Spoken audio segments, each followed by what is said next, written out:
जी हाँ, दोस्तों आपके लिए गुड न्यूज़ निकल के आ रही है सामने कि आज 5 जून है और 5 जून को हमारी BA, BCom, BSc, BLLB, UG की सीएलसी राउंड की मेरिट लिस्ट जो आने वाली थी, हमारी अनाउंस कर दी गई है मध्य प्रदेश कॉलेज में एडमिशन लेने की। अब जो सीएलसी राउंड की जो मेरिट लिस्ट आई है ना और जो फर्स्ट राउंड की और सेकंड राउंड की मेरिट लिस्ट आई थी, उससे कुछ डिफरेंट आई है, कुछ अलग तरीके से चेक होगी, कुछ अलग प्रोसेस आपको अपनानी पड़ेगी। इसलिए आपको इस वीडियो को पूरा देखना, सीएलसी राउंड की इस वीडियो को पूरा देखोगे तभी अच्छे से चीज़ें आपको समझ में आएँगी, अन्यथा फिर आपको एक गलती भारी पड़ जाएगी। तो वीडियो को पूरा देखना है।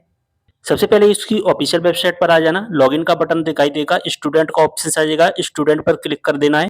यहाँ पर अपना आईडी डालना, पासवर्ड डालना, कैप्चा कोड का आंसर डालना, साइन इन यहाँ से कर देना है हमें। जैसे ही साइन इन करेंगे इस तरह का इंटरफेस आ जाएगा, ठीक है। यहाँ पर जो कि लेफ्ट हैंड साइड में आपको 2 ऑप्शंस दिखाई देंगे सबसे पहले, लेकिन बाद में फिर आपको 3 ऑप्शंस दिखाई देंगे। सबसे पहले 2 ऑप्शंस दिखाई देंगे, सबसे पहले दिखाई देगा सीएलसी मेरिट टॉपर, ठीक है। तो सीएलसी मेरिट टॉपर पर आपको क्लिक कर देना है। जैसे ही इस पर आप क्लिक करो तो आपके सामने इस तरह का इंटरफेस आ जाएगा। आपने जो चॉइस फिलिंग में जो कॉलेज सिलेक्ट किए होंगे उसकी लिस्ट यहाँ पर आपको दिखाई दे जाएगी। अगर आपने एक कॉलेज सिलेक्ट किया है तो एक दिखाई देगा, 2 कॉलेज दिखाई अगर 2 सिलेक्ट किए होंगे तो 2 कॉलेज आपको दिखाई दे जाएंगे, ठीक है। अगर आपको कॉलेज अलॉट कर दिया जाएगा, ध्यान से सुनना, अगर आपको कॉलेज अलॉट कर दिया जाएगा तो यहाँ पर एक्शन के नीचे एक्सेस एंड पेमेंट का ऑप्शन दिखाई देगा। अगर आपको कॉलेज अलॉट नहीं किया जाएगा तो एक्शंस के नीचे आपको क्या दिखाई देगा, वेटिंग दिखाई देगा और कितनी वेटिंग है वो आपको दिखाई देगी। दूसरी बात यहाँ पर समझना, रिमेनिंग सीट, यहाँ पर सीटें इस कॉलेज में कितनी खाली हैं सीएलसी राउंड के लिए वो दिखाई देगा। यानी कि सीएलसी राउंड में 113 सीट खाली है और एक्सेस एंड पेमेंट पर आपको क्लिक करके इसको एडमिशन लेना है। लेकिन इस प्रोसेस से हम आगे बाद में बढ़ेंगे, थोड़ी सी चीजें वो हम समझेंगे सबसे पहले। और एक बात दोस्तों, अगर आपको कॉलेज अलॉट कर भी दिया जाता है तो आपके व्हाट्सएप नंबर पर मैसेज आया होगा कि आपको कॉलेज अलॉट कर दिया गया है, कौन सा कॉलेज मिला है उसका नाम भी यहाँ पर आपको दिखाई दे जाएगा। अब यहाँ पर दोस्तों आपने जो कॉलेज सिलेक्ट किए होंगे चॉइस फिलिंग में वहीं आपको दिखाई देंगे, जैसा कि मैं आपको बता ही चुका हूँ। अब यहाँ पर एक स्टूडेंट है और उनका देखिए यहाँ पर क्या दिख रहा है, एक्शन, ठीक है। एक्शन में वेटिंग कितना है 298, वेटिंग कितना है 365, वेटिंग कितना है 60, वेटिंग कितना है 62। और यहाँ पर रिमेनिंग सीट में देखोगे तो 44 सीटें खाली, इसमें 50 सीट खाली, इसमें 15 सीट खाली, इसमें 17 सीट खाली। अब देखिए दोस्तों यहाँ पर वेटिंग 298 स्टूडेंट का लगा हुआ है, 44 की वेटिंग में इसमें आपका नाम आने की संभावना नहीं है। यहाँ पर 365 है वेटिंग है, 50 सीट खाली, इसमें भी नाम आने की संभावना नहीं है। 60 की वेटिंग है, 15 सीट है, यहाँ पर भी संभावना नहीं है और यहाँ पर भी इन्हें संभावना नहीं दिख रही, क्योंकि 4 गुना स्टूडेंट यहाँ पर देखिए 15 चौके 60 हो गया, ठीक है। तो 4 गुना स्टूडेंट की यहाँ पर वेटिंग लगी हुई है। जब इनसे पहले की वेटिंग क्लियर होगी तब आपका नंबर आएगा। अब एक स्टूडेंट का और डेटा देखिए मैं आपको हर चीज समझाऊंगा। सबसे पहले एक्शन में देखना, इन्होंने 2 कॉलेज सिलेक्ट किए थे, 471 238 दिख रही है, ठीक है। वेटिंग कितनी है 471, 17 सीट है तो इसमें तो आएगा ही नहीं, कितना हो गया 100 गुना गुना ये तो बहुत हो गया, ठीक है। इसके बाद अगर हम बात करें 321 सीटें हैं और 238 वेटिंग लगी हुई है, इसमें नाम आने की संभावना है, ठीक है। तो सीटें कितनी खाली हैं 321, वेटिंग 238 की है, इसमें नाम आने की संभावना है। इन स्टूडेंटों को क्या करना है और इसमें वेटिंग क्यों लगी है वो भी मैं बता देता हूँ, ठीक है। जो 321 है ना, 321 सीटें खाली हैं, पता है आप ये सोचोगे 321 सीटें वेटिंग 238 की क्यों लगा दी हैं, तो मैं बता दूं यहाँ पर जो परसेंट है इनकी कम है 63.42 है और 321 जो सीट है उनमें जो फर्स्ट के 10 या टॉप 5 या अगर हम बात करें टॉप 50 में इनको 70 प्लस के जो स्टूडेंट है वो मिल गए होंगे, इसलिए इन्होंने इनको वेटिंग में डाल दिया। इनको क्या करना है, इसमें नाम आने की संभावना है, इन कॉलेज में जाकर के आप अपने कॉलेज में बात कर लेना, वहां से कुछ आपकी हेल्प हो सकती है। अब एक स्टूडेंट का डेटा देखिए, उन्होंने 9 कॉलेज सिलेक्ट किए थे, इनकी यहाँ पर जैसा कि देख पा रहे हैं, मैं आपको जूम करके दिखाने की कोशिश कर रहा हूँ। वेटिंग 731 है, 62 सीटें खाली, इसमें भी नाम आने की संभावना नहीं। वेटिंग 1328 इसमें नाम आने आ जाने की संभावना है।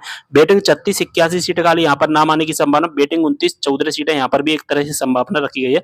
मैं अभी एक्सेस एंड पेमेंट को भी समझाऊंगा। अब देखिए दोस्तों, यहाँ पर जो एक्सेस एंड पेमेंट दिख रहा है इसका मतलब आपको कॉलेज मिल गया है। अब एक्शन में अगर आपको एक्सेस एंड पेमेंट दिख रहा है तो आपको कॉलेज अलॉट किया गया है, अगर आपको वेटिंग दिख रहा है तो आपको कॉलेज अलॉट नहीं किया गया। एक स्टूडेंट और है, इन्होंने एक ही कॉलेज सिलेक्ट किया था, 12 सीट खाली है, 14 की वेटिंग, इनका नाम आने की संभावना है। इनको क्या करना होगा, कॉलेज में जाकर बात करनी होगी और यहाँ पर इनकी परसेंट भी आप देख सकते हो। तो अगर हमें एक्सेस एंड पेमेंट दिख रहा है और हमें इस कॉलेज में एडमिशन लेना है, ध्यान से समझना, अब हमें जो कॉलेज अलॉट किया गया है उस कॉलेज में अगर हमें एडमिशन लेना है ना तो ही हमें पेमेंट करना है, अन्यथा इसको छोड़ देना है, हमें पेमेंट करने की आवश्यकता नहीं है। अब इनको मनपसंद का कॉलेज अलॉट नहीं किया गया, उनको आगे क्या करना है वो तो मैं अगले वीडियो में ही बताऊंगा। ठीक है? यहाँ पर मैं आपको ये बताऊँगा सबसे पहले कि एक्सेस एंड पेमेंट पर आपको क्या करना है, क्लिक कर देना है। अगर आपका नाम आ गया है, अब कुछ इस तरह का इंटरफ़ेस आ जाएगा, ठीक है? जैसे ही एक्सेस एंड पेमेंट पर हम क्लिक करते हैं, हमारे सामने एक ऑप्शंस और एक्टिवेट कर दिया जाता है सब्जेक्ट सिलेक्शन का, ठीक है? अभी तक 2 ऑप्शंस थे, मैंने बोला था स्टार्ट में कि बाद में 3 ऑप्शंस हमारे पास में दिखने लगेंगे, ठीक है? अब क्या करना है, सबसे नीचे आ जाना है। सबसे नीचे आने के बाद सबसे पहले यहाँ पर एप्लाइड स्कॉलरशिप पर क्लिक करके हमें अपनी स्कॉलरशिप सिलेक्ट करनी है, क्या हम स्कॉलरशिप का लाभ लेना चाहते हैं या नहीं लेना चाहते। यानी कि हमें इस स्कॉलरशिप में से कोई स्कॉलरशिप सिलेक्ट करनी है या नहीं करनी है। मुख्यमंत्री मेधावी विद्यार्थी योजना 70% से ऊपर स्टूडेंट को मिलती है जिनकी 12वीं क्लास में होती है। जन कल्याण शिक्षा प्रोत्साहन योजना जिनके माता-पिता का संबल कार्ड बना हुआ होता है और इसके बारे में मैं डिटेल में भी वीडियो बना चुका हूँ, ठीक है? अगर आपको कोई योजना नहीं लेनी है तो यहाँ पर कोई योजना का लाभ नहीं लेना है, सिलेक्ट करना, सेव स्कॉलरशिप पर सिलेक्ट करना, सेव हो जाएगी। इसके बाद हमें सब्जेक्ट सिलेक्ट करने, अपने विषय सिलेक्ट करने हैं।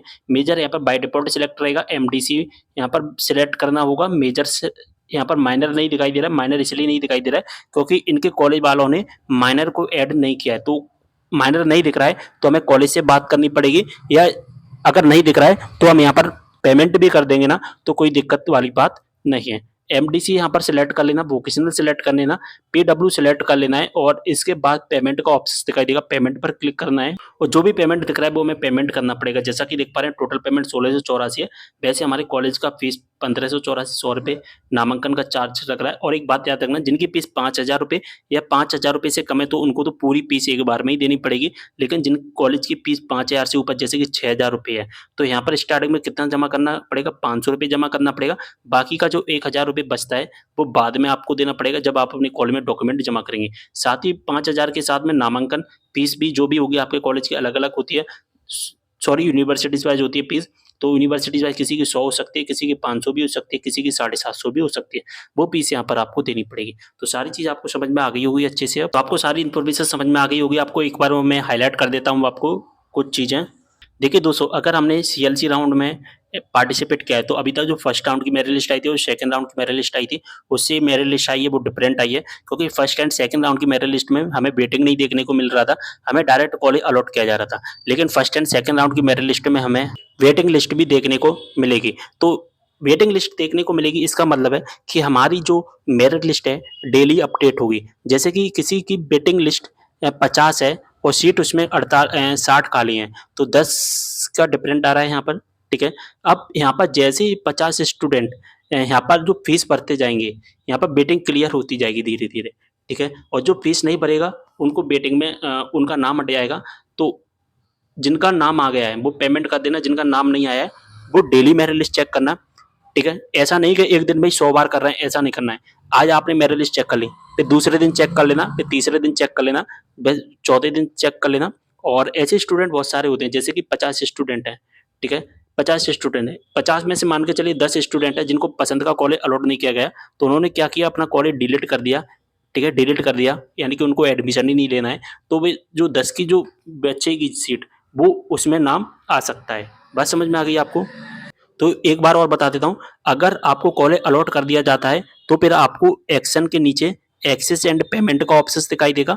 अगर आपको कोई भी कॉलेज अलॉट नहीं किया जाता है तो फिर आपको क्या दिखाई देता है, वेटिंग दिखाई देगा, और कितनी की वेटिंग है वो आपको दिखाई दी जाएगी। बस ये दोनों चीज आपको याद ध्यान में रखना है अपने माइंड में। एक्सेस एंड पेमेंट दिख रहा है तो कॉलेज अलॉट हो गया है, और जब कॉलेज अलॉट हो जाएगा तो व्हाट्सएप नंबर पर भी मैसेज आ जाएगा हायर एजुकेशन डिपार्टमेंट की तरफ से। कोई भी कॉलेज अलॉट नहीं होगा तो वेटिंग हमें दिखाई देगा। सारी चीज समझ में आ गई, शेयर कर देना। मिलते हैं अगली वीडियो में एक और जानकारी के साथ, तब तक के लिए बाय।